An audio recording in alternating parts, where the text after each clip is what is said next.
അവൻ വളരെ വേഗം തന്നെ തൻ്റെ സ്വപ്നത്തിൽ നിന്നും ചാടി എഴുന്നേറ്റു. ആകെ വിയർത്തിരിക്കുന്നു. വല്ലാതെ പരവേശപ്പെടുകയും ചെയ്യുന്നു.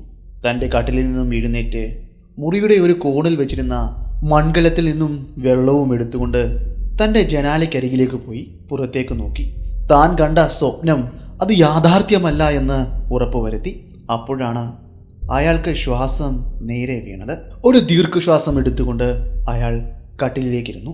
അതിനുശേഷം വളരെ വേഗം തന്നെ പുറത്തേക്ക് പോയി. അയാൾ ആ ഗ്രാമത്തിൻ്റെ തലവനാണ്. തൻ്റെ വീട്ടിൽ നിന്നും പുറത്തേക്ക് ഇറങ്ങിയപ്പോൾ തന്നെ അദ്ദേഹം തൻ്റെ അധികാരത്തിൻ്റെ ദണ്ഡെടുക്കുവാൻ മറന്നില്ല. പുറത്തേക്കിറങ്ങിയ അയാൾ കാലാവസ്ഥ ഒന്ന് നിരീക്ഷിച്ചു.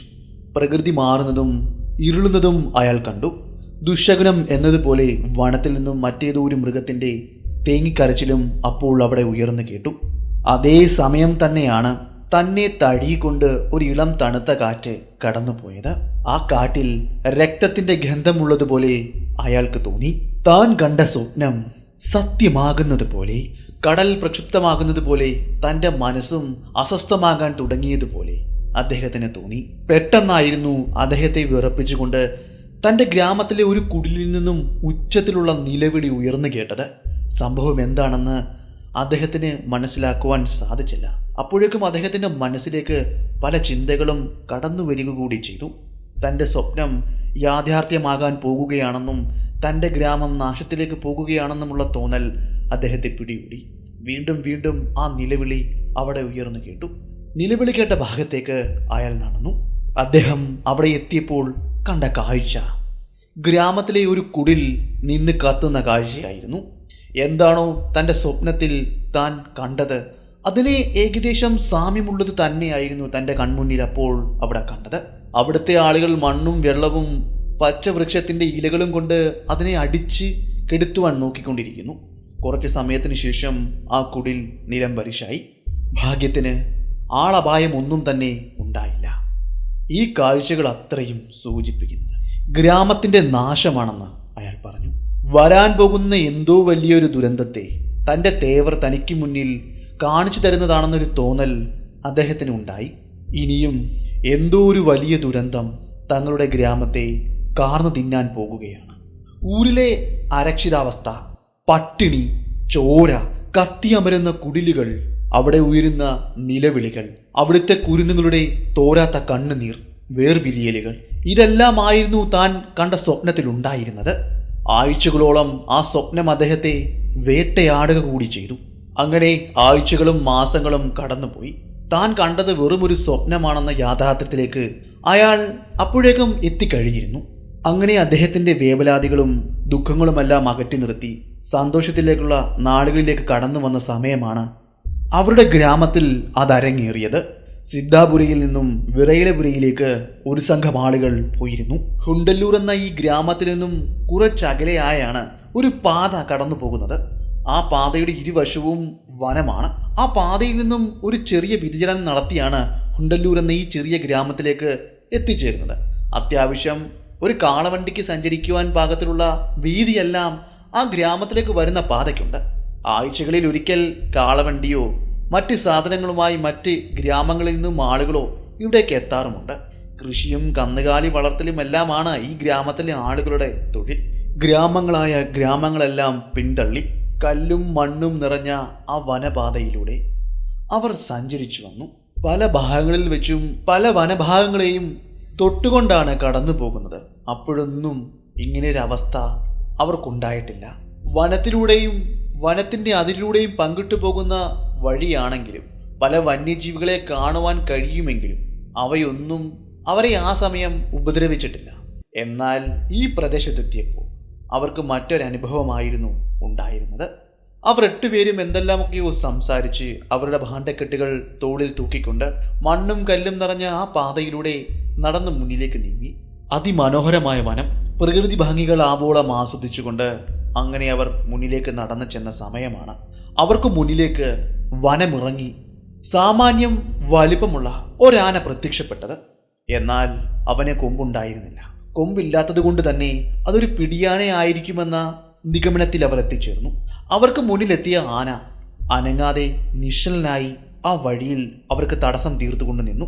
അവരിൽ നിന്നും ഏകദേശം കഷ്ടിച്ച് 50-60 അടി അകലെയാണ് ഇപ്പോൾ ആന നിൽക്കുന്നത്. അവരെ രൂക്ഷമായി നോക്കുന്നുമുണ്ട്. ആനയെ ശല്യം ചെയ്യാതെ, ഓടിക്കാതെ, ആന വഴിമാറി പോകുന്നത് നോക്കി അവർ അവിടെ തന്നെ അങ്ങനെ നിന്നു. എന്നാൽ കുറച്ച് സമയം കഴിഞ്ഞപ്പോഴേക്കും ആനയുടെ സ്വഭാവത്തിലുണ്ടായ മാറ്റം അവർ ശ്രദ്ധിച്ചു. അവൻ വല്ലാതെ അസ്വസ്ഥനാകാനും അവർക്ക് നേരെ ചാർജ് ചെയ്യുവാനും ചാർജ് ചെയ്ത് ഓടി വരുവാനും തുടങ്ങിയ സമയം 8 പേരും 4 ദിശയിലേക്ക് ചിതറിയോടി. പലരും തങ്ങളുടെ കൈവശം ഉണ്ടായിരുന്ന പാണ്ടക്കെട്ടുകൾ ഉപേക്ഷിച്ചുകൊണ്ടാണ് ഓടിയകന്നത്. അങ്ങനെ ഒരാൾ ഓടിയത് നമ്മൾ മുന്നേ പറഞ്ഞ ഹുണ്ടല്ലൂർ എന്ന ഗ്രാമത്തിലേക്ക് പോകുന്ന ഒരു പാതയുണ്ട് എന്ന് പറഞ്ഞില്ലേ, ആ പാതയിലൂടെ നേരെ ഹുണ്ടല്ലൂർ ഗ്രാമത്തിലേക്കായിരുന്നു. നിർഭാഗ്യം, അയാളെ പിന്തുടർന്നു. ആന അയാൾക്ക് പിന്നാലെ വിടാതെ പിന്തുടർന്നോടി. ഗ്രാമത്തിന്റെ കവാടം എത്താറായപ്പോഴേക്കും അയാൾ ആ വഴിയിലേക്ക് മറിഞ്ഞു വീണു. ഉരുണ്ടുരുണ്ട് അവിടെ വീണ് കിടന്നു. അങ്ങനെ വീണ് കിടന്ന അയാളുടെ കാലിലേക്ക് ആന തുമ്പിക്കൈ കൊണ്ട് ചുറ്റിപ്പിടിക്കുകയും അയാളെ വലിച്ച് ഗ്രാമത്തിനുള്ളിലേക്ക് എറിയുകയും ചെയ്തു. അയാൾ വന്നു വീണത് ഗ്രാമത്തിലെ ഒരു കുടിലിന്റെ മുകളിലേക്കായിരുന്നു. കുടില് തകർന്ന് താഴേക്ക് വീഴുകയും അനക്കമില്ലാതെ അയാൾ അവിടെ കിടക്കുകയും ചെയ്തു. ഏറിന്റെ ശക്തിയിൽ അയാളുടെ അസ്ഥികൾ അത്രയും ഒടിഞ്ഞു പോയിരുന്നു. എന്നിട്ടും കലി തീരാത്ത ആന ആ കുടിലിന്റെ അരികിലേക്ക് വരികയും കുടിലിന് മുകളിലേക്ക് കടന്നിരുന്ന അയാളെ ഒന്നുകൂടി ചുറ്റിയെടുക്കുകയും ആ കുടിലിലേക്ക് തന്നെ വലിച്ചടിക്കുകയും ചെയ്തു. അതോടെ അയാളുടെ കഥ കഴിഞ്ഞു. കുടിലുണ്ടായിരുന്ന മരക്കഷ്ണങ്ങളും മറ്റും അയാളുടെ ശരീരത്തിലേക്ക് കുത്തിയിറങ്ങി. കുടില് നിലംപരിശാകുകയും ചെയ്തു. ശബ്ദം കേട്ട്, ബഹളം കേട്ട് അവിടേക്ക് ഒരുപാട് ആളുകൾ ഓടിക്കൂടി. എന്നാൽ ആന ശാന്തമായിരുന്നില്ല. അവൻ അവർക്ക് നേരെ ആക്രമണം അഴിച്ചുവിട്ടു. പലരെയും ക്രൂരമായി കൊലപ്പെടുത്തി. അന്നത്തെ ദിവസം ഏകദേശം 2 പേരെയാണ് അവൻ ഗ്രാമത്തിൽ നിന്നും പരലോകത്തേക്ക് അയച്ചത്. വഴി യാത്രക്കാരനെയും കൂടെ കൂട്ടി മൊത്തം 3 പേർ ഒറ്റ ദിവസം കൊണ്ട് ആ ഗ്രാമത്തിൽ കൊല്ലപ്പെട്ടു. രക്തം എങ്ങും കാറ്റത്ത് അലയടിച്ചു. 8ഓളം കുടിലുകൾ അവൻ തകർത്തു. അതിലേകദേശം 2 എണ്ണം അഗ്നിക്കിരയാകുകയും ചെയ്തു. അവിടുത്തെ ആളുകൾ എവിടെയൊക്കെയോ ഓടി അകലുകയും ചെയ്തു. കലിയടങ്ങിയ ആന അവിടെ നിന്നും വനത്തിലേക്ക് മടങ്ങുകയും ചെയ്തു. അടുത്തുണ്ടായിരുന്ന വനത്തിലേക്ക് ഔഷധ സസ്യങ്ങൾ ശേഖരിക്കുവാൻ വേണ്ടി പോയ വികാർഗഡി നിലവിളികൾ കേട്ട് അവിടേക്ക് തിരിച്ചു വന്നപ്പോഴേക്കും എല്ലാം കഴിഞ്ഞിരുന്നു. അയാൾ തൻ്റെ സ്വപ്നത്തിൽ കണ്ടതുപോലെ തന്നെ രക്തത്തിൻ്റെ മണമുള്ള കാറ്റ് അപ്പോൾ അവിടെ വീശിയടിക്കുന്നുണ്ടായിരുന്നു. കത്തി അമരുന്ന കുടിലുകൾ, നിലവിളികൾ, അരക്ഷിതാവസ്ഥ, കുരുന്നുകളുടെ തേങ്ങലുകൾ എല്ലാം അയാൾക്ക് അവിടെ കാണുവാൻ സാധിച്ചു. അതെ, താൻ അന്ന് കണ്ട ആ സ്വപ്നം അത് തൻ്റെ മുന്നിൽ ഇപ്പോൾ യാഥാർത്ഥ്യമായിരിക്കുന്നു. ഇനി എന്തെല്ലാമാണോ നടക്കാൻ പോകുന്നത്? അദ്ദേഹം തൻ്റെ തലയിൽ കൈവച്ച് നിലത്ത് കുത്തിയിരുന്നു. നമ്മൾ ഇന്ന് പറയുവാൻ പോകുന്നത് ബ്രഹ്മഗിരി വനത്തിനരികിൽ സ്ഥിതി ചെയ്ത ഗുണ്ടല്ലൂർ എന്ന ഗ്രാമത്തിലുണ്ടായ ഒരു മോഴയാനയുടെ ആക്രമണ പരമ്പരയുടെ കഥയാണ്. അവനെ കൊന്ന PM വർക്കിയുടെ ഒരു വേട്ടക്കഥയാണ് നമ്മൾ ഇന്ന് പറയുവാൻ പോകുന്നത്. Welcome back to sniper school കഥകളിലൂടെ.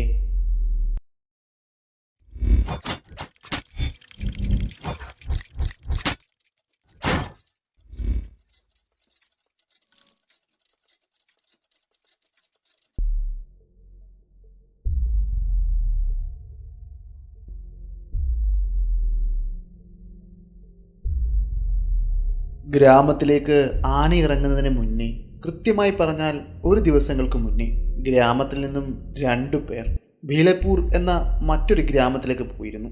കച്ചവട ആവശ്യങ്ങൾക്ക് വേണ്ടിയായിരുന്നു അവർ അവിടേക്ക് പോയത്. പിന്നെ മറ്റ് ചില സാധനങ്ങൾ അവർക്ക് അവിടെ നിന്ന് വാങ്ങുവാനും കുറച്ച് തൊഴിലാളികളെ കണ്ടെത്തുവാനും ഉണ്ടായിരുന്നു. അങ്ങനെ അതെല്ലാം അവർ അവിടെ ശരിയാക്കിയതിനു ശേഷം ഒരു ദിവസങ്ങൾക്കിപ്പുറം അവർ ഇവിടേക്ക് മടങ്ങിയെത്തി. അതായത് ഇവിടെ ആന ഇറങ്ങിയ പിറ്റേ ദിവസം അവർ ഗ്രാമത്തിലേക്ക് വരികയായിരുന്നു.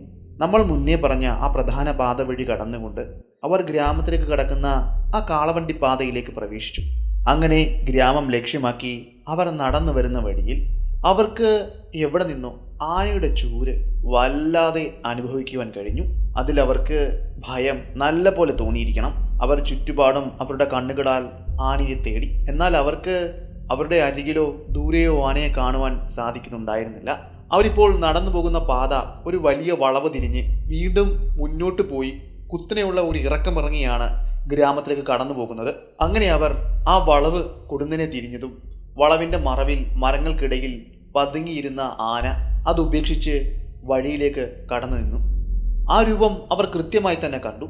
അത് ഞങ്ങളോട് വന്ന് പറയുകയും ചെയ്തു. കൊമ്പില്ലാത്ത ഒരു ആനയുടെ രൂപസാദൃശ്യമുള്ള ഒരുവൻ. അതിലൊരാൾക്ക് കാര്യം മനസ്സിലായി, ഇതൊരു മോഴയാനയാണ്, പിടിയാനയല്ല. അവൻ തൻ്റെ തുമ്പിക്കൈ മുകളിലേക്ക് ഉയർത്തി തല കുലുക്കി ദേഹമാസകനം ഒന്ന് കുലുക്കി ഉറക്കെ ചിഹ്നം വിളിച്ചു. അപകടകരമായ നിമിഷം.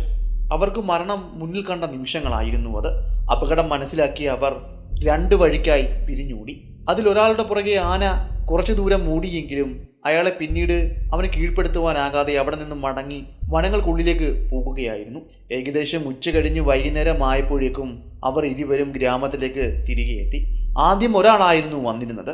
മറ്റേയാളെ കാണാനില്ലെന്നും ആന അവനെ പിന്തുടർന്നു പോകുന്നത് കണ്ടു എന്നുമെല്ലാം അയാൾ പറഞ്ഞു. അവിടുത്തെ ആളുകൾ അത് കേട്ടതോടെ ആശയക്കുഴപ്പത്തിലായി. അവൻ്റെ ബന്ധുക്കൾ അവിടേക്ക് നിലവിളിച്ചുകൊണ്ട് ഓടിയെത്തി. എൻ്റെ മകൻ, എൻ്റെ ഭർത്താവ്, അച്ഛ എന്നൊക്കെയായിരുന്നു അവിടെ ഉയർന്ന വിളികൾ. 1 മണിക്കൂറുകൾ ശേഷം അവനും തിരികെ ഗ്രാമത്തിലേക്ക് എത്തി. അവനാകെ ക്ഷീണിച്ചിരുന്നു. അവൻ്റെ ദേഹം മുഴുവൻ മുറിവുകളായിരുന്നു. കമ്പുകൾ ശരീരത്ത് കൊണ്ടുകയറിയതിൻ്റെയും കാലുകളിൽ കല്ല് തറച്ചതിൻ്റെയും എല്ലാം പാടുകളും മുറിവുകളുമെല്ലാം ഉണ്ടായിരുന്നു. ശരീരത്തിൽ നിന്നും അവിടെ നിന്നും ഇവിടെ നിന്നുമെല്ലാം രക്തം ഒലിക്കുന്നുമുണ്ടായിരുന്നു.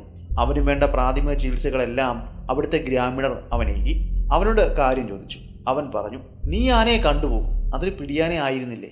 അവൻ പറഞ്ഞു, അതൊരു പിടിയാനയല്ല, നിങ്ങൾക്ക് തെറ്റി, അതൊരു മോഴയാനയാണ്. ആണാന തന്നെയാണ്, എന്നാൽ അവന് കൊമ്പില്ലെന്ന് മാത്രമാണ്. എന്നാൽ ആണാനയേക്കാൾ ശൗര്യവും ബലവും ഇവന് കൂടുതലുമാണ്. അപകടകാരിയാണ്. ഇനിയും ഒറ്റയ്ക്കോ പറ്റമായോ ഗ്രാമത്തിനരികിലുള്ള അവിടെ കാര്യം ഇറങ്ങരുത്. അവൻ ആ പരിസരത്ത് തന്നെ ഉണ്ട്. അവൻ ഏത് നിമിഷവും ഗ്രാമത്തിലേക്ക് കടന്നു വരാം. നമ്മൾ ആരും ഇവിടെ സുരക്ഷിതരല്ല. ഗ്രാമത്തലവൻ എന്ത് പറയണമെന്നറിയാതെ അവനെ ആശ്വസിപ്പിച്ച ശേഷം അയാൾ തിരികെ കുടിലിലേക്ക് പോയി. പിന്നെ അവിടെ നിന്നും മറ്റൊരു ഗ്രാമത്തിലേക്ക് മറ്റാരെയോ കാണാനെന്ന നിലയിൽ അയാൾ പോകുകയും ചെയ്തു. 1 ദിവസങ്ങൾക്കപ്പുറം അയാൾ വളരെ സന്തോഷത്തോടെയാണ് ഗ്രാമത്തിലേക്ക് തിരികെ എത്തിയത്. ഗ്രാമത്തിൻ്റെ ഒത്ത നടുവുള്ള ഒരു വലിയ മരത്തിൻ്റെ ചുവട്ടിൽ അവിടുത്തെ ആളുകളെ അയാൾ വിളിച്ചുകൂട്ടി. അതിനുശേഷം അയാൾ പറഞ്ഞു, നമ്മുടെ ദുഃഖത്തിനെല്ലാം ഒരു അറുതി വരാൻ പോവുകയാണ്. നാളെ അല്ലെങ്കിൽ മറ്റേനാള് നമ്മുടെ ഗ്രാമത്തിലേക്ക് ഒരു കുങ്കിയാന എത്തും. ഏത് മതം പൊട്ടി ആനയും കാട്ടാനയും വിരട്ടി ഓടിക്കുവാനുള്ള കെൽപ്പ് അവനുണ്ട് എന്ന് ഞാൻ വിശ്വസിക്കുന്നു. അവൻ്റെ വരവോടെ നമ്മുടെ ഗ്രാമത്തിൽ പിടികൂടിയിരിക്കുന്ന ആ മോഴയാന എവിടേക്കെന്നില്ലാതെ ഓടി അകലുകയും ചെയ്യും. പഴയതുപോലെ നമുക്ക് കൃഷിയിലും നമ്മുടെ സന്തോഷത്തിലും ഏർപ്പെടുവാനും സാധിക്കും. അങ്ങനെ അവർ കാത്തിരുന്ന ആ സുദിനമായിരുന്നു പിന്നീടെത്തിയത്. 2 ദിവസങ്ങൾക്കപ്പുറം അവർ കരുതിയതുപോലെ തന്നെ ഗ്രാമത്തിലേക്ക് കുങ്കിയാന എത്തി. കുങ്കിയാന വരുന്നതിനും 1 ദിവസം മുന്നേ രാത്രിയിൽ അവിടെ ഗ്രാമത്തിലെ എല്ലാവർക്കും ആനച്ചൂര് നല്ലപോലെ ലഭിച്ചിരുന്നു. ഭാഗ്യമെന്ന് പറയട്ടെ, അന്ന് രാത്രിയിൽ ആർക്കും യാതൊരു അനർത്ഥവും ഉണ്ടായില്ല. ആനയ്ക്ക് വേണ്ട സംവിധാനങ്ങളും സൗകര്യങ്ങളും എല്ലാം അവർ അവരുടെ ഗ്രാമത്തിൽ ഒരുക്കി കൊടുത്തു. പാപ്പാനെ അവർ അവിടെ ഒരു കുടില് ഒഴിച്ച് അവിടെ താമസിക്കുക കൂടി ചെയ്തു. ആനയ്ക്ക് വേണ്ട പട്ടയും പുല്ലും മറ്റ് ഭക്ഷിക്കാനുള്ള ധാന്യങ്ങളുമെല്ലാം അവിടുത്തെ ഗ്രാമീണർ സന്തോഷപൂർവ്വം തന്നെ കൊടുത്തു. പിറ്റേ ദിവസം തന്നെ ഗ്രാമത്തിന് ചുറ്റും വന അതിർത്തിയിലുമെല്ലാം കുങ്കിയാനയുടെ പുറത്ത് കയറിയിരുന്ന് അയാൾ ഒന്ന് റോഞ്ചി ചുറ്റി. പുതുതായി വീണ ആനയുടെ കാൽപ്പാടുകൾ പിന്തുടർന്നുകൊണ്ട് വനത്തിലേക്ക് ഏറെ ദൂരം സഞ്ചരിക്കുക കൂടി ചെയ്തു. എന്നാൽ പ്രശ്നക്കാരനായ മോഴയാനയെ മാത്രം കണ്ടെത്തുവാൻ സാധിച്ചില്ല. ഏകദേശം 3-4 ദിവസം ഈ രീതി തുടർന്നു വരികയും ചെയ്തു. അങ്ങനെ ഒരു ദിവസം വൈകുന്നേരം ആയപ്പോഴേക്കും ആനയെ തിരഞ്ഞു മടുത്തുകൊണ്ട് അവർ തിരികെ ഗ്രാമത്തിലേക്ക് വരികയായിരുന്നു. തിരികെ ഗ്രാമത്തിലേക്ക് വരുന്ന വഴിയിൽ ഗ്രാമത്തിന്റെ കവാടത്തിൽ നിന്നും അല്പം അകലെയായി ആ കറുത്ത രൂപത്തെ അവിടുത്തെ ഗ്രാമീണർ കണ്ടു. വളരെ വേഗം തന്നെ ഇയാളെ വിവരം അറിയിക്കുകയും ചെയ്തു. ഗ്രാമത്തിലേക്ക് വരുന്ന വഴി തന്നെയായിരുന്നു അവൻ നിന്നിരുന്നതും. ഗ്രാമത്തിന്റെ കവാടത്തിന് അരികിലേക്ക് എത്തിയ മോഴയാന വളരെ വേഗം നിന്നു. പിന്നിലേക്ക് തിരിഞ്ഞു നോക്കി. നമ്മൾ മുന്നേ പറഞ്ഞ നല്ല വലിപ്പവും ആധാരഭംഗിയുമുള്ള ആ കൊമ്പൻ അവന്റെ പാപ്പാനും അവന് പിന്നിലായി നിൽക്കുന്നു. വളരെ വേഗം തന്നെ ആ കുങ്കിയാന അവന് നേരെ ചാർജ് ചെയ്തെടുത്തു. അവൻ ചാർജ് ചെയ്ത് രൂക്ഷമായി നോക്കി അടുത്തു വന്നിട്ടും മോഴയാനയ്ക്ക് യാതൊരു അനക്കവും ഉണ്ടായിരുന്നില്ല. അത് പ്രതീക്ഷിച്ചെന്ന നിലയിലായിരുന്നു അവൻ അവിടെ അടിയുറച്ചു നിന്നത്. പിന്നെ അല്പസമയം അവിടെ ബലാബലമായിരുന്നു. അങ്ങോട്ടും ഇങ്ങോട്ടും പോലെ കുങ്കിയാനയുടെ ശരീരത്തെ കൊമ്പുകൾ കൊണ്ട് ആ കൊമ്പൻ മുറിവുകൾ ഉണ്ടാക്കി. എന്നാൽ അവസാന വിജയം ആ മോഴയാനയ്ക്ക് തന്നെയായിരുന്നു. മോഴയാനയുടെ തുമ്പിക്കൈ ചുരുട്ടിയുള്ള അടിയും ഇടിയും കൊണ്ട് 2-3 പ്രാവശ്യം ആ കുങ്കിയാന നിലത്ത് വീണു. പിന്നീട് ആ പ്രയത്നം ഉപേക്ഷിച്ച് ആ കൊമ്പനാന തൻ്റെ പാപ്പാനയും കൊണ്ട് ദൂരേക്ക് ഭയന്ന് ഓടുകയായിരുന്നു. അതോടെ സ്ഥിതിഗതികൾ വീണ്ടും മാറി. ഇവന്റെ ധൈര്യത്തെ അവിടുത്തെ ഗ്രാമീണർ തന്നെ ഭയപ്പെട്ടു. അവനെ പിടിക്കുവാനും തടയുവാനും വന്ന കുങ്കിയാനയെ പോലും അവൻ വിരട്ടി ഓടിച്ചു എന്ന നിലയിൽ പിന്നീട് അവൻ കുപ്രസിദ്ധനായി. വീണ്ടും ആനയുടെ പക കൂടുകയായിരുന്നു. പുതുതായി ആനയുടെ ശരീരത്തിൽ വീണ മുറിപ്പാടുകൾ, അവിടെ നിന്നും ഒലിച്ചിറങ്ങിയ രക്തം, ഗ്രാമത്തിലെ 2-3 കുടിലുകൾ കൂടി തകർക്കുവാൻ അവന് പ്രചോദനമേകി കാണണം. ഗ്രാമത്തിലെ ഒരുവനെ അവൻ കുടില് തകർത്ത് അവിടെ നിന്നും പിടിച്ചുകൊണ്ട് പോവുകയും ഗ്രാമത്തിൻ്റെ കവാടത്തിൽ ചുഴറ്റി എറിയുകയും നിലത്തിട്ട് ചവിട്ടി അരയുക കൂടി ചെയ്തു. എന്നിട്ടും കലിയണങ്ങാത്ത അവൻ ചിഹ്നം വിളിച്ചുകൊണ്ട് വനത്തിനുള്ളിലേക്ക് പാഞ്ഞു കയറി. അല്പസമയത്തിന് ശേഷം ഗ്രാമത്തിലുള്ളവർ പുറത്തേക്കെത്തി. ഗ്രാമത്തിൻ്റെ കവാടത്തിൽ തളം കെട്ടിയ രക്തവും ചിതറിക്കിടക്കുന്ന മാംസകഷ്ണങ്ങളുമാണ് അവർ കണ്ടത്. മാംസകഷ്ണങ്ങളും ചിതറിയ ശരീരവും അവരൊരു ചാക്കിലേക്ക് എടുക്കുകയും ഗ്രാമത്തിലേക്ക് കൊണ്ടുപോകുകയും ചെയ്തു. അവരുടെ വിശ്വാസപ്രകാരമുള്ള എല്ലാ മതചടങ്ങുകളും നടത്തിയ ശേഷം ആ ശരീരം ദഹിപ്പിച്ചു. അയാളെ പഴയ ചിന്തകൾ പിടികൂടി. തൻ്റെ എന്തോ ചെയ്തിക്കുറവോ അല്ലെങ്കിൽ തൻ്റെ ദൈവത്തിൻ്റെ തൃപ്തിക്കുറവോ ആണ് ഈ സംഭവങ്ങൾക്കെല്ലാം പിന്നിലെന്ന് അദ്ദേഹം വല്ലാതെ വിശ്വസിച്ചു. എന്ത് ചെയ്യണമെന്നറിയാതെ അദ്ദേഹം അന്നത്തെ രാത്രി ഉറങ്ങിയില്ല. തൻ്റെ സുഹൃത്തിനെയാണ് ഇന്ന് ആന കൊന്നിരിക്കുന്നത്. ഇനിയും അടുത്തതായി ആരെയാണ് അവൻ ആ ഗ്രാമത്തിൽ നിന്നും കൊലപ്പെടുത്തുവാൻ പോകുന്നത് എന്ന ചിന്തയിലായിരുന്നു അന്ന് രാത്രിയിൽ ആ ഗ്രാമത്തലവൻ്റെ മനസ്സിലൂടെ കടന്നു പോയിരുന്നത്. വിശാലമായി കിടക്കുന്ന കൃഷിയിടങ്ങൾ ആളില്ലാതെ നശിക്കുവാൻ തുടങ്ങിയിരിക്കുന്നു. അതിലെ ഭൂരിഭാഗം ഭാഗവും ആന ചവിട്ടി മിതിച്ചിരിക്കുന്നു. പട്ടിണിയും ദാരിദ്ര്യവും ആ ഗ്രാമത്തെ പിടികൂടി കഴിഞ്ഞിരിക്കുന്നു. എല്ലാം നടക്കുന്നതിനും സംഭവിക്കുന്നതിനും ഓരോരോ കാരണങ്ങളുണ്ടാകും. ഞാൻ പോലും നനയ്ക്കാത്ത നേരത്താണ് ഇങ്ങനെ ഒരു അവസരം എനിക്ക് വീണ് കിട്ടിയത്. എൻ്റെ ഒരു സുഹൃത്തിനെ കാണുവാൻ വേണ്ടിയാണ് ഞാൻ ഈ കാലങ്ങളിൽ ബ്രഹ്മഗിരിയിലെ മലനിരകളുടെ അടിവാരത്തുള്ള ഒരു ചെറിയ ഗ്രാമത്തിലേക്ക് സഞ്ചരിക്കുവാൻ ഇടയായത്. ആ സഞ്ചാരപാതയിൽ വെച്ചാണ് ഞാൻ ഈ ആനയെപ്പറ്റി കേൾക്കുവാൻ ഇടയായതും സുഹൃത്തിനെ കണ്ടു മടങ്ങുന്ന വഴിയിൽ ഹുണ്ടല്ലൂർ എന്ന ഗ്രാമം സന്ദർശിക്കുവാനും അവിടുത്തെ ഗ്രാമത്തലവനായ വികാർഗഡിയെ കാണുവാൻ ഇടയായതും. അദ്ദേഹത്തെ കണ്ടപ്പോഴാണ് ഈ സംഭവ പരമ്പരകൾ അത്രയും അദ്ദേഹം ഞാനുമായി പങ്കുവച്ചത്. കാര്യങ്ങൾ പറയുമ്പോൾ അദ്ദേഹത്തിൻ്റെ കണ്ണുകൾ നിറയുന്നുണ്ടായിരുന്നു. ആനയെ തടയുവാൻ പിടിക്കുവാൻ വേണ്ടി അദ്ദേഹം പലരുടെയും സഹായം തേടിയിരുന്നു. എന്തിനേറെ പറയണം, അടുത്തുള്ള ഒരു ഗ്രാമത്തിൽ നിന്നും കുങ്കിയാനയും വരെ കൊണ്ടുവന്നിരുന്നു. അതെല്ലാം പരാജയമാകുകയായിരുന്നു അവന് മുന്നിൽ. ഞാൻ ആരാണെന്ന് അദ്ദേഹത്തിന് അറിയുകയില്ല. ഞാൻ എന്ത് ചെയ്യുകയാണെന്നും അദ്ദേഹത്തിന് അറിയുകയില്ല. ഞാൻ ആരാണെന്നും ഞാൻ എന്താണ് ഇതിനു മുന്നിൽ ചെയ്തുകൊണ്ടിരുന്നതെന്നും അദ്ദേഹത്തോട് പറഞ്ഞു. അദ്ദേഹത്തിന് ഞാൻ ചെയ്ത കാര്യങ്ങൾ, ഞാൻ പിടികൂടിയ മൃഗങ്ങൾ, ഇവയുടെ കഥകളെല്ലാം പറഞ്ഞു കൊടുത്തു. പതിയെ പതിയെ അദ്ദേഹത്തിൻ്റെ മനസ്സിൽ പ്രതീക്ഷയുടെ വിത്ത് മുളപ്പിക്കുക എന്നതു മാത്രമായിരുന്നു എൻ്റെ ഉദ്ദേശം. അത് സാധിച്ചു എന്നതാണ് എൻ്റെ വിശ്വാസം. ഞാനൊരു വേട്ടക്കാരനാണെന്നും ഇതിനു മുന്നേയും ആനകളെയും കടുവകളെയും പുലികളെയും എല്ലാം വേട്ടയാടിയിട്ടുണ്ടെന്നുമെല്ലാം അദ്ദേഹത്തിന് ബോധ്യപ്പെട്ടു. അദ്ദേഹത്തിൻ്റെ ഗ്രാമത്തിൽ എനിക്കായി ഒരു കുടിൽ അദ്ദേഹം തയ്യാറാക്കി തന്നു. എന്നിട്ട് അയാൾ പറഞ്ഞു, ഇതിനു മുന്നേ ഇവിടേക്ക് വന്ന കുങ്കിയാനയുടെ പാപ്പാനെ പാർപ്പിച്ചിരുന്ന കുടിലാണിത്. അദ്ദേഹം ഇവിടുന്ന് പോകുമ്പോൾ നിറ കണ്ണുകളോടെയാണ് പോയത്. താങ്കൾക്ക് ആ ഗതി വരാതിരിക്കട്ടെ, ഇത് മാത്രമാണ് ഞങ്ങളുടെ പ്രാർത്ഥന. ഇതുകൂടി പറഞ്ഞു. അത്യാവശ്യം സൗകര്യങ്ങളെല്ലാമുള്ള ഒരു കുടിൽ തന്നെയായിരുന്നു അത്. ഇവിടെ നിന്നും ഒരുപാട് അകലെയല്ലാതെ ഒരു ചെറിയ നദിയും ഒഴുകുന്നുണ്ട്. ഇവിടുത്തെ ആളുകൾ ഏറെക്കുറെയും ജലസ്രോതസ്സിനായി ആശ്രയിക്കുന്നത് ആ നദിയെ തന്നെയാണ്. പുരാതനമായ എല്ലാ നഗരങ്ങളും സൃഷ്ടിച്ചിരിക്കുന്നത് നദീതീരത്താണല്ലോ. പണ്ടത്തെ ഗ്രാമങ്ങളിൽ ഏറെയും നദിയുടെ തീരത്ത് തന്നെയായിരുന്നു ഉണ്ടായിരുന്നത്. അങ്ങനെയുള്ള ഒരു ഗ്രാമം തന്നെയാണിതും. മറ്റ് ഗ്രാമങ്ങളിൽ നിന്നും യാതൊരു വ്യത്യാസവും ഈ ഗ്രാമത്തിലുണ്ട് എന്ന് എനിക്ക് തോന്നുന്നില്ല. ഗ്രാമത്തിലെ മിക്ക ആളുകളെയും ഞാൻ കണ്ടു. അവരുടെ അഭിപ്രായങ്ങളെല്ലാം ഞാൻ ചോദിച്ചു മനസ്സിലാക്കുകയും ചെയ്തു. അവർ പറഞ്ഞ വിവരങ്ങളെല്ലാം ഞാൻ ശേഖരിച്ചു. അതിൽ നിന്നും എനിക്ക് മനസ്സിലാക്കുവാൻ സാധിച്ചത് ഏകദേശം 2 തവണ മാത്രമാണ് ആന ഗ്രാമത്തിലേക്ക് വന്നിട്ടുള്ളത്. ആദ്യ തവണ ഒരുത്തിനെ പിന്തുടർന്നും രണ്ടാമത്തെ തവണ നേരിട്ടും. അല്ലാതെ യാതൊരു ആക്രമണവും ഗ്രാമത്തിലോ ഗ്രാമീണർക്ക് നേരെയോ ഉണ്ടായിട്ടില്ല. പിന്നെ ഉണ്ടായിരിക്കുന്നത് നമ്മൾ മുന്നേ പറഞ്ഞ പ്രധാന വഴി കടന്നു പോകുന്നവർക്ക് നേരെയാണ്. അവിടെ വെച്ച് ഏകദേശം ഇതിനോടകം 4 പേരെ അവൻ്റെ ഇരയാക്കി. അതിലൊരു കാളവണ്ടിക്കാരനും പെടും. ഈ മോഴയാനയുടെ ആക്രമണത്തിന് സമയപരിധി ഒന്നും തന്നെ ഉണ്ടായിരുന്നില്ല. അതുകൊണ്ട് തന്നെ രാത്രിയെന്നോ പകലെന്നോ ഇല്ലാതെ അതുവഴി യാത്ര ചെയ്യുവാൻ എല്ലാവരും ഭയപ്പെട്ടു. ഞാൻ മുന്നേ പറഞ്ഞതുപോലെ കടുവകൾ ഗ്രാമത്തിലേക്ക് ഇറങ്ങുന്നത് ഒന്നെങ്കിൽ വെളുപ്പിനെ ആയിരിക്കാം, അല്ലെങ്കിൽ സന്ധ്യ മയങ്ങിയതിന് ശേഷമായിരിക്കാം. അതിനാൽ പകൽ സമയത്തോ ഉച്ച സമയത്തോ അതുവഴി സഞ്ചരിക്കുവാൻ ആളുകൾ ഭയപ്പെടുന്നില്ല. എന്നാൽ ആനകൾ അങ്ങനെയല്ല. അവർ ഏതു സമയത്തും എവിടെയും പ്രത്യക്ഷപ്പെടാം. അവരുടെ വികാരം പോലെ ആക്രമണം അഴിച്ചുവിട്ടേക്കാം. ഇവൻ്റെ ഭാഗത്തു നിന്നും ഉണ്ടാകുന്നതും അങ്ങനെയുള്ള ആക്രമണങ്ങളാണ്. അവിടുത്തെ ആളുകൾ പറഞ്ഞ് ഒരു കാര്യം കൂടി എനിക്ക് ബോധ്യപ്പെട്ടു. അവൻ നേരിട്ട് ആരെയും ചവിട്ടി മെതിച്ചിട്ടില്ല. അവൻ മരണത്തെ ആസ്വദിക്കുകയാണ്. ആദ്യം അവൻ്റെ കയ്യിൽ കിട്ടുന്ന ഇരയെ ചുഴറ്റിയെടുത്ത് നിലത്തടിക്കുകയോ വലിച്ചെറിയുകയോ ചെയ്യും. അതിനുശേഷം വലിച്ചിഴച്ച് ചവിട്ടി അരയ്ക്കുകയാണ് ചെയ്യുക. അതായത് ഒരുവൻ ജീവൻ പോകുമ്പോൾ അല്ലെങ്കിൽ ജീവൻ നഷ്ടപ്പെടുമ്പോഴുള്ള പെടച്ചിലും അലർച്ചയും അവൻ ആവോളം ആസ്വദിക്കുന്നുണ്ട്. മറ്റുള്ളവർക്ക് കണ്ടു നിൽക്കുവാൻ കഴിയുന്നതിനും അപ്പുറത്താണ് ആ ക്രൂരതയെന്നും അവൻ പറഞ്ഞു. അത് പറയുമ്പോൾ അവരുടെ കണ്ണുകൾ നിറയുന്നുണ്ടായിരുന്നു. കാരണം അവിടുത്തെ പലർക്കും അവരുടെ ഉറ്റവരെ നഷ്ടപ്പെട്ടവരാണ്. ഇതൊന്നുമല്ല, ഇതിലും സങ്കടപ്പെടുത്തുന്ന ഒരു സംഭവം കൂടി അവിടെ അരങ്ങേറിയിട്ടുണ്ട്. ഈ ഗ്രാമത്തിലെ ആളല്ല എങ്കിൽ പോലും അത് ഈ ഗ്രാമീണരെയും വല്ലാതെ വിഷമത്തിലാഴ്ത്തിയ കാര്യമാണ്.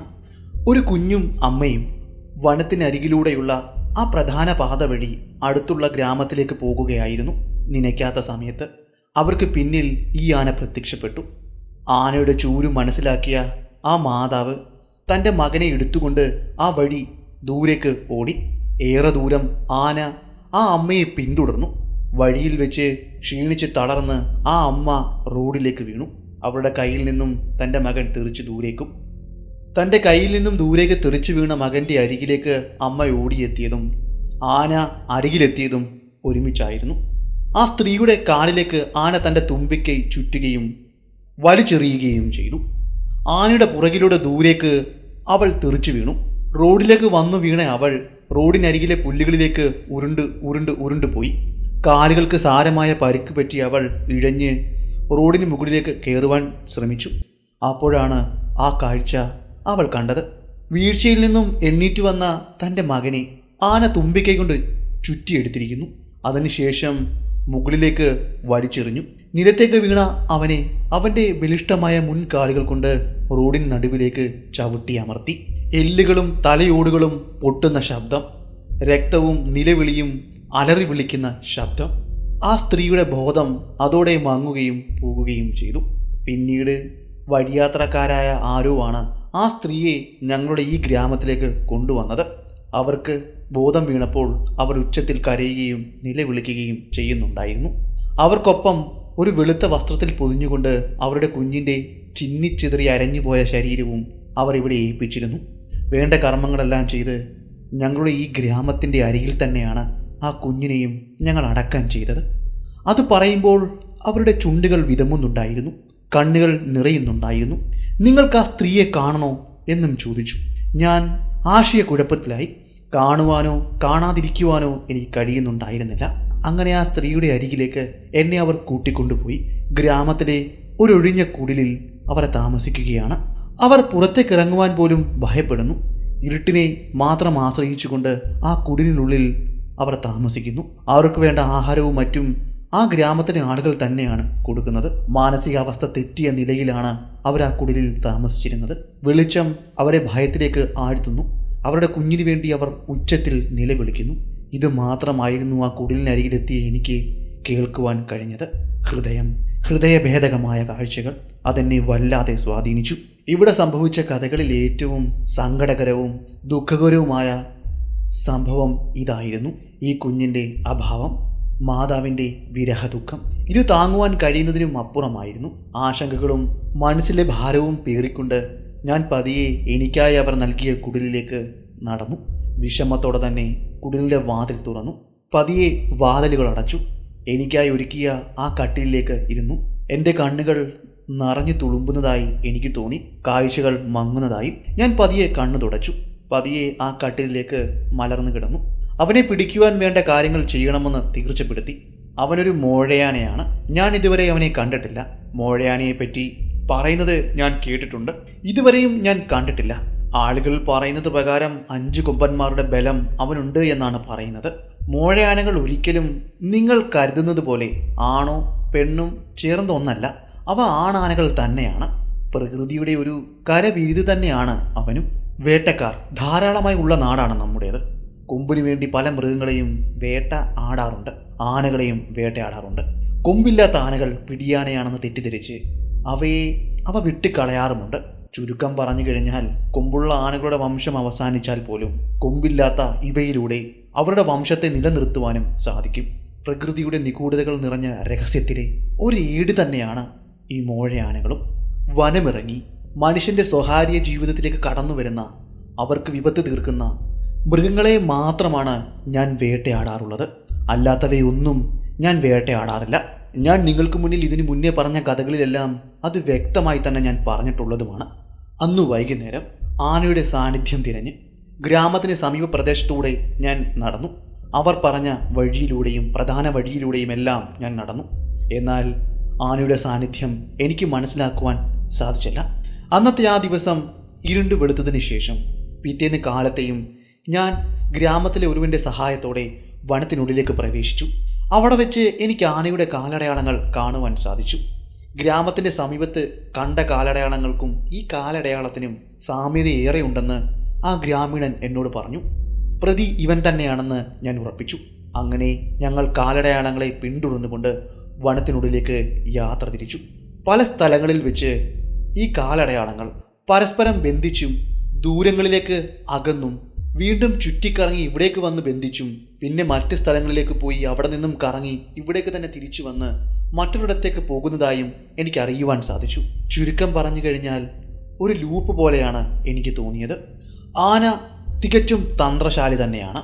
അവൻ്റെ കാലടയാളങ്ങളെ പിന്തുടർന്ന് അവനരികിലേക്ക് വരാതിരിക്കുവാനുള്ള തന്ത്രം തന്നെയാണ് അവനിവിടെ മെനഞ്ഞിരുന്നത്. അങ്ങനെ അവസാനത്തെ ട്രാക്ക് പിന്തുടർന്നുകൊണ്ട് ദൂരേക്ക് ചെന്നപ്പോഴാണ് അതിവിചിത്രമായ കാര്യങ്ങൾക്ക് ഞങ്ങൾ സാക്ഷ്യം വഹിച്ചത്. ചെറിയ ചതുപ്പ് നിറഞ്ഞ പ്രദേശമായിരുന്നു അത്. അവിടെ നിരവധി കാലടയാളങ്ങൾ വിലങ്ങിനെയും കുറുകനെയും നീളത്തിലും ചരിഞ്ഞുമെല്ലാം നടന്നു പോയതിൻ്റെ നിരവധി പാടുകൾ. പല സമയങ്ങളിലും പല ദിവസങ്ങൾക്ക് മുന്നേയും നടന്ന പാടുകളും അവയിലുണ്ടായിരുന്നു. ആന ശരിക്കും ഒരു അത്ഭുതമായി തോന്നിയ നിമിഷങ്ങളായിരുന്നു അത്. മനുഷ്യനേക്കാൾ ബുദ്ധിമാൻ ഒരു വേട്ടക്കാരനും അവനെ പിന്തുടർന്നു പോകുവാൻ കഴിയുന്നതിനും അപ്പുറം സങ്കീർണതകൾ ഒളിപ്പിച്ചു വെച്ച ട്രാക്ക് കൂടിയായിരുന്നു അത്. അത് താണ്ടിപ്പോകുവാൻ എനിക്ക് സാധിച്ചില്ല. കുറേ സമയം ഞാൻ അവിടെ ചിലവഴിച്ചു. അതിനുശേഷം അവിടെ നിന്നും മടങ്ങി ഗ്രാമത്തിലേക്ക് വന്നു. തികഞ്ഞ നിരാശയിലായിരുന്നു ഞാൻ ആ സമയം ഉണ്ടായിരുന്നത്. അങ്ങനെ ഉച്ചക്കലത്തെ ഭക്ഷണം കഴിച്ചുകൊണ്ട് വീണ്ടും ഞങ്ങളുടെ യാത്ര തുടങ്ങി. ഏകദേശം 2-2:30 കാണും ഞങ്ങൾ വനത്തിലെത്തിയപ്പോൾ.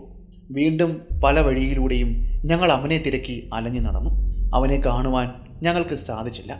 ഏകദേശം 4 മണി കഴിഞ്ഞതോടെ തിരച്ചിലെല്ലാം പൂർണ്ണമായും അവസാനിപ്പിച്ച് വനത്തിൽ നിന്നും ഗ്രാമത്തിലേക്ക് കടന്നു പോകുന്ന ആ പ്രധാന വഴിയിലേക്ക് എത്തുകയും പ്രധാന വഴിയിലൂടെ നടന്ന് ഗ്രാമത്തിലേക്ക് പോകുകയും ചെയ്തു.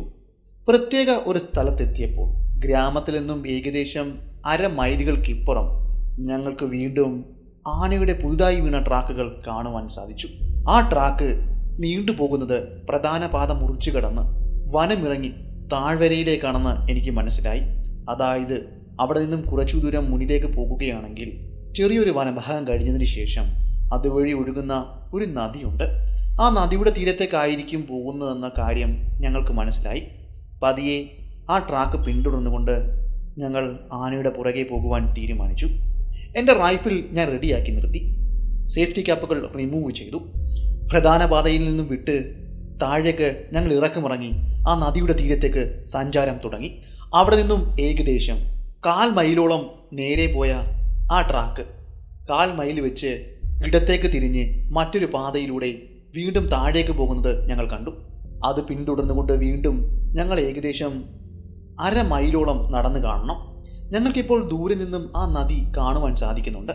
ആ നദിയുടെ തീരത്ത് ഞങ്ങൾ തിരയുന്ന ആന ഉണ്ടായിരുന്നില്ല. അവൻ മറ്റെവിടെയൊക്കെയാണ് പോയിരിക്കുന്നതെന്ന് മനസ്സിലായി. വീണ്ടും ആ ട്രാക്കിനെ പിന്തുടർന്നുകൊണ്ട് ഞങ്ങൾ മുന്നിലേക്ക് നടന്നു. ഞങ്ങൾ ചിന്തിച്ചത് ശരി തന്നെയായിരുന്നു. അത് പൊയ്ക്കൊണ്ടിരിക്കുന്നത് വലത്തോട്ട് തന്നെയാണ്. വലത്തോട്ട് പോയി അത് മറ്റെവിടെയോ വെച്ച് വീണ്ടും മുകളിലേക്ക് കയറുന്നുണ്ട്. അങ്ങനെ ഞങ്ങൾ വീണ്ടും അതിനെ പിന്തുടർന്നുകൊണ്ട് പ്രധാന പാതയിലേക്ക് വന്ന് ചേർന്നു. അവിടെ നിന്നും വീണ്ടും അത് പോയിരിക്കുന്നത് പ്രധാന പാത മുറിച്ചു കടന്ന് വനത്തിനുള്ളിലേക്കാണ്. കാലടയാളങ്ങൾ ഞങ്ങൾ പരിശോധിച്ചു. പുതുതായി വീണവ തന്നെയാണ്. അങ്ങനെ ആ ട്രാക്ക് പിന്തുടർന്നുകൊണ്ട് മരങ്ങൾക്കിടയിലൂടെ കുറ്റിക്കാടുകൾക്കിടയിലൂടെ അവനെ തിരഞ്ഞു നടന്നു. കുറച്ചു ദൂരം മുന്നിലേക്ക് നടന്നപ്പോൾ അവൻ്റെ പിണ്ഡം ഞങ്ങൾക്ക് കാണുവാൻ സാധിച്ചു. ആ പിണ്ഡം പരിശോധിച്ചതിൽ നിന്നും അധിക സമയമായിട്ടില്ല അവൻ ഇതുവഴി കടന്നു പോയതെന്ന കാര്യം മനസ്സിലാക്കുവാൻ എനിക്ക് സാധിച്ചു. ഇനിയും കാറ്റിൻ്റെ ദിശയും മറ്റും സസൂക്ഷ്മ നിരീക്ഷിച്ചതിന് ശേഷം മാത്രമേ മുന്നിലേക്ക് പോകാവൂ എന്ന തീരുമാനത്തിൽ ഞാൻ എത്തിച്ചേർന്നു. നിലത്ത് കിടന്ന ഉണങ്ങിയ പുല്ലുകളും മണ്ണും ഞാൻ വാരിയെടുത്തു. മുകളിൽ നിന്നും താഴേക്ക് ഇട്ടു. കാറ്റിൻ്റെ ദിശ ഞങ്ങൾക്കിപ്പോൾ അനുകൂലമാണോ എന്ന് ഉറപ്പുവരുത്തി. അതെ, ഞങ്ങൾ സഞ്ചരിക്കുന്നതിൻ്റെ എതിർദിശയിലാണ് കാറ്റ് വീശുന്നത്. ഞങ്ങൾ ആനയെ തിരഞ്ഞ് ട്രാക്ക് പിന്തുടർന്ന് വീണ്ടും മുന്നിലേക്ക് നടന്നു. കുറച്ചു ദൂരം മുന്നിലേക്ക് നടന്നപ്പോൾ അങ്ങ് അകലെ നിന്നും ചുള്ളിക്കമ്പുകൾ വലിച്ചിരിഞ്ഞൊടിയുന്നതിൻ്റെ ശബ്ദം കേൾക്കുവാൻ ഇടയായി. കൃത്യമായി പറഞ്ഞാൽ ഞങ്ങളിൽ നിന്നും ഏകദേശം 1/2 കിലോമീറ്റർ വ്യത്യാസം മാത്രമേ ഉള്ളൂ എന്നും എനിക്കറിയുവാൻ സാധിച്ചു. കൃത്യമായി പറഞ്ഞാൽ 500 മീറ്റർ അകലെ. പിന്നെ ഞങ്ങൾ ഓരോ ചുവടും വെച്ചത് ശ്രദ്ധയോടെ തന്നെയായിരുന്നു. അങ്ങനെ ആനയുടെ പിൻഭാഗം ഞങ്ങൾ കണ്ടു. ആനയും ഞങ്ങളും തമ്മിലുള്ള ദൂരം ഏകദേശം 200 അടിയിൽ അകലെയായിരുന്നു. അങ്ങ് ദൂരെ അവൻ്റെ പിൻഭാഗം കാണുവാൻ സാധിച്ചു. ഇവിടെ നിന്നും ഒരിക്കലും എനിക്ക് അവൻ്റെ നേരെ നിറയൊഴിക്കുവാൻ സാധിക്കുകയില്ല. ഇനിയും മുന്നിലേക്ക് പോകേണ്ടതുണ്ട്. അങ്ങനെ ഞങ്ങൾ ശബ്ദമുണ്ടാക്കാതെ വീണ്ടും കാറ്റിൻ്റെ ദിശ പരിശോധിച്ച് മുന്നിലേക്ക് യാത്ര ചെയ്തു. കുറച്ചുകൂടി മുന്നിലേക്ക് ചെന്നപ്പോൾ ആനയുടെ ചൂര് വല്ലാതെ എനിക്കറിയുവാൻ സാധിച്ചു. അവനിപ്പോൾ ആ മരത്തിൽ നിന്നും ചില്ലകൾ വലിച്ചൊടിച്ചിരിഞ്ഞ് തിന്നുന്നതിൻ്റെ തിരക്കിലാണ്. അവനെ ശല്യം ചെയ്യാതെ കൃത്യമായ ഒരു സ്ഥലത്ത് നിലയുറപ്പിക്കുവാൻ ഞാൻ തീരുമാനിച്ചു. അവൻ്റെ ശ്രദ്ധ കിട്ടാത്ത മറ്റൊരു സ്ഥലത്ത്. എൻ്റെ കൂടെ വന്ന ഗ്രാമീണനെ സുരക്ഷിതമായ ഒരു സ്ഥലത്ത് നിർത്തിയതിന് ശേഷം ഞാൻ വീണ്ടും അവിടെ നിന്ന് മുന്നിലേക്ക് നടന്നു. ആനയും ഞാനും തമ്മിലുള്ള ദൂരം ഏകദേശം 100 അടിയിൽ താഴെയായി. പിന്നീട് അവിടെ നിന്നും ഇഴഞ്ഞും നിരങ്ങിയുമാണ് ഞാൻ മുന്നിലേക്ക് നീങ്ങിയത്. അങ്ങനെ ഞാനും ആനയും തമ്മിലുള്ള ദൂരം വെറും 30 അടിയിൽ താഴെയായി. അതായത് എൻ്റെ സാന്നിധ്യം മനസ്സിലാക്കി കഴിഞ്ഞാൽ നിമിഷങ്ങൾ കൊണ്ട് ആനയ്ക്ക് എൻ്റെ അരികിലേക്ക് കുതിച്ചെത്തുവാൻ സാധിക്കും. അവൻ്റെ ശ്രദ്ധയിൽ പോലും പെടാതെ ഞാൻ അടുത്തുണ്ടായിരുന്ന ഒരു വലിയ വൃക്ഷത്തിലേക്ക് പതിയെ എൻ്റെ റൈഫിൾ തോളിൽ തൂക്കിയിട്ട് വലിഞ്ഞു കയറി. മരത്തിൻ്റെ അത്യാവശ്യം മുകളിലായി വലിപ്പമുള്ള ഒരു കൊമ്പിലേക്ക് കയറിയിരുന്നു. ആനയുടെ നേരെ എൻ്റെ റൈഫിൾ ചൂണ്ടി. കൃത്യമായി ആനയുടെ പുറകുവശം എനിക്ക് കാണുവാൻ സാധിക്കും. ഇപ്പോൾ ആനയുടെ പുറകുവശമാണ് എനിക്ക് കാണുവാൻ സാധിക്കുന്നത്. അവൻ്റെ കഴുത്തിൻ്റെയും തലയുടെയും ഇടയിലൂടെ തലച്ചോറിലേക്ക് ഒരു തിര പായിക്കുവാൻ സാധിക്കുമെങ്കിലും അതിൻ്റെ സാധ്യതകൾ വളരെ വിരളമാണ്. ഒരു പക്ഷേ 1 ഇഞ്ച് അങ്ങോട്ടോ ഇങ്ങോട്ടോ മാറിയാൽ ആന ചത്തില്ല എന്നും വരും. അവനവിടെ നിന്ന് രക്ഷപ്പെടുവാൻ സാധ്യതകളേറെയുമാണ്. അതുകൊണ്ട് ആ സാധ്യതകളെ ഞാൻ അകറ്റി നിർത്തി. ഇനിയുള്ളത് ആനയുടെ ചെവിയുടെ പുറകിലേക്ക് നിറയൊഴിക്കുക എന്നതാണ്. അതിന് അവനൊന്ന് വലത്തേക്ക് ചരിയേണ്ടതിൻ്റെ ആവശ്യമുണ്ട്. എങ്കിൽ മാത്രമേ കൃത്യമായി എനിക്ക് ആ ചെവിയുടെ പുറകിലെ മർമ്മത്തിലേക്ക് നിറയൊഴിക്കുവാൻ സാധിക്കുകയുള്ളൂ. അതിനുവേണ്ടി ഞാൻ കാത്തിരുന്നു. ഓരോ സെക്കൻഡുകളും മണിക്കൂറുകളായാണ് എനിക്ക് തോന്നിയത്. അങ്ങനെ എൻ്റെ കാത്തിരിപ്പുകൾക്ക് വിരാമം ഇട്ടുകൊണ്ട് ആ ആന പതിയെ ഒന്ന് തിരിഞ്ഞു നിന്നു. കൃത്യം അവൻ്റെ ചെവി കാണത്തക്ക രീതിയിൽ അവൻ്റെ ചെവിയുടെ പുറകിലേക്ക് ഞാൻ എൻ്റെ റൈഫിൾ ചൂണ്ടി. കൃത്യമായി നേർരേഖയിൽ തന്നെയാണ് ഇപ്പോൾ ഞാനിരിക്കുന്നത്. മരക്കൊമ്പും ആനയുടെ ചെവിയും നേർരേഖയിൽ തന്നെ. കൃത്യമായി അളന്നു കുറിച്ച ഒരു ഷോട്ട് എൻ്റെ റൈഫിളിൽ നിന്നും പാഞ്ഞു അവൻ്റെ ചെവിയുടെ പുറകിലേക്ക് തറച്ചു കയറി. അവൻ്റെ തുമ്പിക്കൈയിൽ നിന്നും അവൻ ഇരിഞ്ഞെടുത്ത മരച്ചില്ല താഴേക്ക് വീണു. അവനൊന്ന് വിറച്ചു. ഒരാളിൽ വിറയ്ക്കുന്നത് പോലെ അവൻ വിറച്ചുകൊണ്ടിരുന്നു. അതിനുശേഷം അവൻ ഇടത്തേക്ക് ചരിഞ്ഞു. അവൻ്റെ കണ്ണുകൾ അടയുന്നുണ്ടായിരുന്നില്ല. അവൻ്റെ വിറയൽ അവസാനിക്കുന്നുണ്ടായിരുന്നില്ല. മരത്തിൻ്റെ മുകളിൽ ഇരുന്നു കൊണ്ട് അവൻ്റെ തലയിലേക്ക് ഒരു തിര കൂടി പായിച്ചു. അതിനും അവൻ്റെ ജീവനെടുക്കുവാൻ സാധിച്ചില്ല. അവൻ്റെ അനക്കം അവസാനിക്കുന്നുണ്ടായിരുന്നില്ല. ഞാൻ പതിയെ റൈഫിൾ റീലോഡ് ചെയ്ത് മരത്തിൽ നിന്നും താഴേക്കിറങ്ങി. ജീവൻ കയ്യിൽ മുറുകെ പിടിച്ചുകൊണ്ട് അവനിൽ നിന്നും അല്പം ദൂരം അകലെയായി നടന്നകന്ന് അവൻ്റെ മുന്നിലേക്കെത്തി. അവൻ്റെ തുമ്പിക്കൈയും ശരീരവും ഇപ്പോഴും അനക്കമുണ്ട്. അവൻ്റെ കണ്ണുകൾ അടയ്ക്കുകയും തുറക്കുകയും ചെയ്യുന്നുമുണ്ട്. എന്നാൽ അവൻ അനങ്ങുവാൻ സാധിക്കുന്നില്ല എന്ന് മാത്രം. അവൻ മരിക്കുമെന്ന് തീർച്ചയാണ്. പക്ഷേ ഇത്രയും വേദനകൾ അവന് നൽകുവാൻ ഞാൻ ആഗ്രഹിക്കുന്നില്ല. അവന് കൊമ്പുകൾ ഉണ്ടായിരുന്നില്ല. ഞങ്ങൾ ഉദ്ദേശിച്ച മോഴയാന ഇവൻ തന്നെയാണെന്ന് ഉറപ്പുവരുത്തുകയും ചെയ്തു. ഞാൻ എൻ്റെ റൈഫിൾ അവൻ്റെ മസ്തകത്തിന് നേരെ ചൂണ്ടി ക്ലോസ് റേഞ്ചിൽ ഒരു ഷോട്ട് കൂടി പായിച്ചു. അവൻ്റെ അനക്കം പൂർണ്ണമായും അവസാനിച്ചു. കണ്ണുകൾ തുറന്നു തന്നെയിരുന്നു. എൻ്റെ റൈഫിലിൻ്റെ കുഴൽ കൊണ്ട് അവൻ്റെ കണ്ണുകൾ ഞാൻ അടച്ചു. രക്തം അവൻ്റെ മസ്തകത്തിൽ നിന്നും ഒഴുകി നിലത്തെ മണ്ണിലേക്ക് ഊറി ഊറി ഇറങ്ങി. മണ്ണ് ആർത്തിമൂത്ത ഒരു കടുവയെപ്പോലെ ആ രക്തം അതിനുള്ളിലേക്ക് വലിച്ചെടുത്തുകൊണ്ടേയിരുന്നു. ശബ്ദം കേട്ട്, എൻ്റെ ഉച്ചത്തിലുള്ള അട്ടഹാസം കേട്ട് എൻ്റെ കൂടെ വന്ന ഗ്രാമീണൻ എനിക്കരികിലേക്ക് ഓടിയെത്തി. അവൻ അരികിൽ വരുമ്പോൾ കാണുന്ന കാഴ്ച ഞാൻ ആനയുടെ മുകളിൽ ചവിട്ടി നിൽക്കുന്ന കാഴ്ചയാണ്. പിന്നെ ഒരുപാട് സമയം ഞങ്ങൾ അവിടെ നിന്നില്ല. പതിയെ അവിടെ നിന്നും ഗ്രാമത്തിലേക്ക് പോകുകയും ഗ്രാമീണരെ സംഭവം അറിയിക്കുകയും ചെയ്തു. ഗ്രാമത്തിലെ ആളുകൾക്ക് ഒരുപാട് സന്തോഷമായി. എന്നാൽ അവിടം കൊണ്ടൊന്നും കാര്യം തീർന്നില്ല.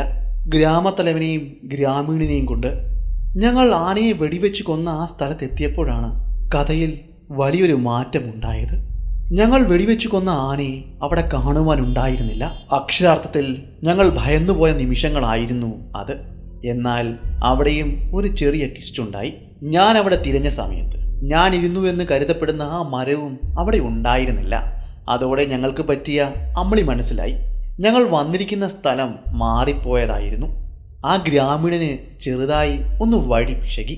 ഒരേപോലെ ഇരിക്കുന്ന വനത്തിൽ ഒരേപോലെയുള്ള സ്ഥലങ്ങൾ നിരവധി ഉണ്ടാകുമല്ലോ. പിന്നീട് വളരെ പ്രയാസപ്പെട്ട് ഞങ്ങൾ ആന ചത്തുകിടക്കുന്ന ആ സ്ഥലത്തേക്ക് പോവുകയും ആനയുടെ ശരീരം ഗ്രാമീണരെ കാട്ടിക്കൊടുക്കുകയും ചെയ്തു. ആദ്യം നടന്ന സംഭവത്തിൽ ഭയപ്പെട്ട ഗ്രാമീണർ പിന്നീട് സന്തോഷത്തിലേക്ക് പോകുകയായിരുന്നു. ഇന്നത്തെ നമ്മുടെ കഥ ഇവിടം കൊണ്ട് അവസാനിക്കുകയാണ്. ഞാനെന്ന് പറഞ്ഞ ഈ കഥ നിങ്ങൾക്ക് ഇഷ്ടമായെങ്കിൽ ചാനൽ സബ്സ്ക്രൈബ് ചെയ്യുന്ന കാര്യമൊന്നും പരിഗണിക്കുക. അതുപോലെ നിങ്ങളുടെ ഇഷ്ടം കമൻറ്റിലൂടെയും ലൈക്കിലൂടെയും അറിയിക്കുക. അപ്പോൾ പുതിയൊരു കഥയുമായി അടുത്ത ദിവസം വരുന്നതായിരിക്കും. അതുവരെ ഗുഡ് ബൈ.